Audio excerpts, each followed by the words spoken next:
Welcome back to the Morning Blend. Are you still upside down on your mortgage? Are you worried about the Debt Forgiveness Act that ended in December? Well, don't. Here to explain, real estate and certified distressed property expert Lathe Lavada for First Prime Realty Group. Good morning and welcome back. Good morning. Thank you. Are people still underwater right here in Vegas? They are. In fact, Realty Track just found that there was 38% of the homeowners in Nevada still upside down in their mortgage, and that's ahead of Florida at 34% and Illinois at 32%. A lot of people aren't realizing that people are still hurting because their property values have gone up. Right. But still, a lot of people still underwater today. Yeah. Now, if a homeowner wants to stay but can't afford to stay, do they have options?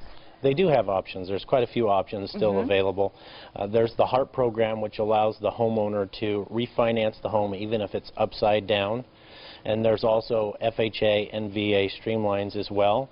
So there's no appraisal required. So that allows them to stay in the home if they haven't missed payments and they need to reduce their interest rate to possibly reduce their monthly payments. We've seen as high as $600 reductions in payments through our lender that our preferred lender that we use. There's also the loan modification where people can modify their loan, get a monthly payment reduction, and possibly an interest or a principal reduction. Now, there's not a lot of those happening out there. Fannie and Freddie own about 60% of the loans, and they do not do principal reductions. But if it's a non-GSE, we've seen lenders or servicers such as Ocwen actually reducing the principals. And we've also heard of the short sale buyback program. How does that work, and how does that help people who are distressed? Well, the short sale buyback is a short sale, obviously, at the beginning, but they short sale it to an investor who's willing to buy back the home or rent back the home, lease back the home to the homeowner for a period of, let's say, 3 years, and then at the end of that they have an option to buy it back. So that's a good option because they get that principal reduction, get to stay in the home, and then buy it back after a period of, like I said, 3 years. And that's, again, involving an investor. Yeah, that's an investor, and we do have investors who are willing to do that. So it's all particular on the home and the whole situation, who the lender is, how much the rent is in the area. So not a lot of those are getting done, but there are some for those lucky homeowners out there who would qualify, but all of the documentation and the paperwork needs to be submitted to the lender for approval. So it's important to understand that not everybody is going to qualify for that short sale buyback, but some will. So they need to check into it and see if they do qualify. If they qualify. Now, what do you charge for your services? Well, that's the nice thing, is on these short sales, typically a real estate agent or realtor would get paid a commission from the seller.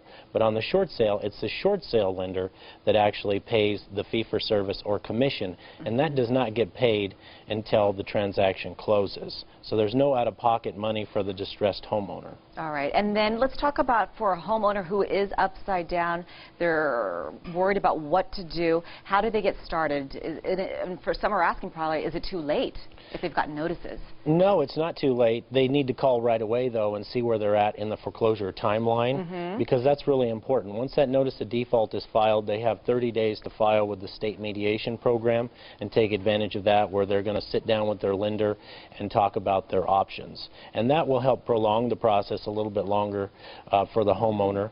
So to get started, what they really need to do is call for a free consultation. There's a lot of service providers out there right now who may be charging the homeowner a fee, and I've dealt with a lot of those homeowners after they've paid for a service and then they haven't gotten anywhere. So I would like to see the homeowner come and see me and see what their options are before they spend a dime on their distressed situation. And people can also hear you on the radio. You host a program. Tell us about this. That's on Saturdays from 7 to 8 a.m. and then again at 1 to 2 p.m. and Sundays 4 to 6. That's on 720 a.m. KDON.